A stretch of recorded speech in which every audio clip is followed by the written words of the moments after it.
So ayan, nagigisa tayo ng karneng manok.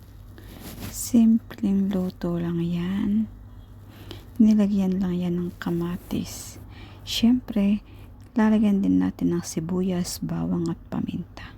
At yung kakaibang mga ricado niyan, tulad ng turmeric, coriander na powder, tapos chili green, syempre lagyan natin yan dahil ang may kunting anghang mas masarap. So nilagyan natin ng kunting sili. Yan, simpleng luto lang yan.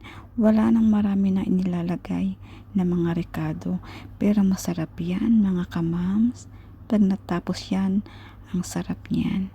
Para bukas ng umaga, meron na tayong pangbaon. Diba? Magluto tayo sa hapon. Yan.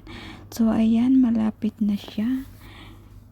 Nagpupula na yung mga kamatis. Ayan. Nag-aamoy yummy na.